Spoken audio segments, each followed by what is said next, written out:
اعوذ باللہ من الشیطان الرجیم بسم اللہ الرحمن الرحیم انا اعطیناک الکوثر فصل ربک وانحر انا شانئک هو الابتر الصلاۃ والسلام علیک یا سیدی یا رسول اللہ وعلی آلک و صحابک یا سیدی یا حبیب اللہ۔ رب کائنات اپنے محبوب بنائے فدایہ غیوب حضرت محمد مصطفیٰ صلی اللہ علیہ وآلہ وسلم کی عنایات کا ذکر کرتے ہوئے ارشاد فرماتا ہے، انا اعطیناک الکوثر، اے محبوب ہم نے آپ کو کوثر عنایت فرمائی۔ کوثر خیرات کثیر، دیکھو نا 4 ڈگریاں ہوتی ہیں، مال کے 4 درجے ہوتے ہیں، مال قلیل، مال کثیر، مال اکثر اور مال کوثر۔ قلیل تھوڑا مال، اور تھوڑا مال کیا ہے؟ رب کائنات نے تھوڑا مال کس کو کہا؟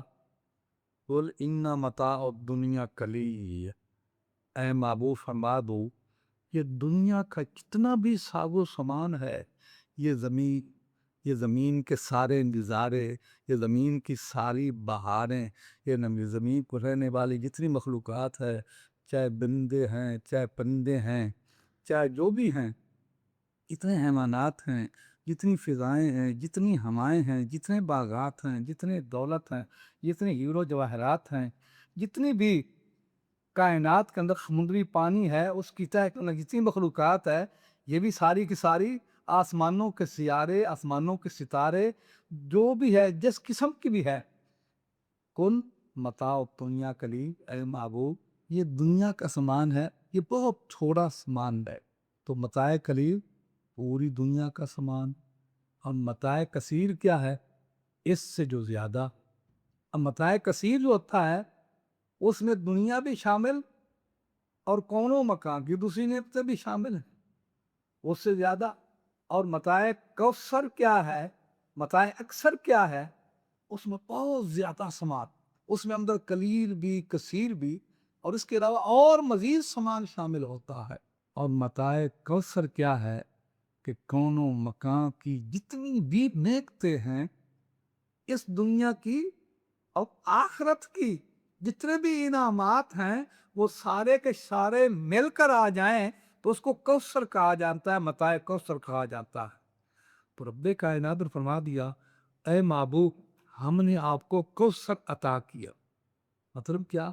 دنیا کی تمام کائنات بھی آپ قدموں پر نشاور کر دی، آسمانی کائنات بھی آپ کے قدموں پہ نشاور، اور عرشی کائنات بھی آپ پہ نشاور، اور آخرت کی جتنی بھی کائنات ہے اس کے جتنے بھی انعامات ہیں کون و مکان کے اندر، وہ سارے کے سارے محبوب ہم نے تم کو عنایت فرما دیے۔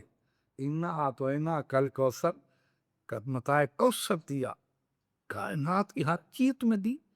کیا کرو؟ 2 چیزیں کرو، فصلے نماز پڑھو، رب کا اپنے رب کے لیے ونحر اور قربانی کرو۔ نماز پدگانہ ہے، یہ آپ پہ فرض تھی، آپ کی امت پہ فرض ہے۔ نماز میں کوتاہی جو ہے وہ کسی صورت بھی رب کائنات کی ذات کو دوبارہ نہیں ہے۔ کل قیامت والے دن سب سے پہلا جس چیز کا سوار کیا جائے گا، روز محشر کے جہاں بداز بوت اب بنی پرسش نماز بوت، قیامت والے دن جس قسم کے بھی منظر ہوگا، جانیں پگھل رہی ہوں گی، صبح نیزے پہ سورج ہوگا، تو رب کائنات طرف سے ایک ہی سوال آئے گا، اے آنے والو میرے حضور سیدھا کیا ہے؟ سیدھا رہے، میری نماز ادا کی ہے؟ تو نماز کسی صورت میں انسان کو معاف نہیں ہو سکتی۔ بیمار ہے نا، اگر نہیں نماز کھڑا ہو کر پڑھ سکتا تو حکم ہے کہ بیٹھ کر نماز پڑھ لے۔ بیٹھ کر نہیں پڑھ سکتے، سجدہ نہیں کر سکتے، تو پھر اشارے سیدھے کر نماز پڑھو۔ اگر بیٹھ بھی نہیں سکتے تو لیٹ جاؤ، لیٹ کر نماز پڑھ لو، اور لیٹ کر میں اشارہ نہیں کر سکتے تو آپ کے اشارے سے نماز پڑھو۔ نماز کسی صورتوں کو معافی نہیں ہے نماز کی، نماز تم کو معاف نہیں ہے، نماز ہر صورت ادا کرنی پڑے گی، چاہے بستر برق قبر کیوں نہیں ہوگا، تو نماز عاقل بالغ مسلمان پہ فرض ہے، اس صورت اس کو معاف نہیں ہے۔ اصل بات پر من حق اور قربانی کا، قربانی سال میں ایک مرتبہ آتی ہے۔ اب آج یہ سوال کہ قربانی کے لیے کون سے جانور ذبح کرنے چاہیے؟ سیدہ صدیقہ رضی اللہ عنہ فرماتے ہیں، انس کی بھی یہ روایت ہے کہ آپ ہمیشہ 2 کجلے بکرے، کجلے مینڈے آپ ذبح فرمایا کرتے۔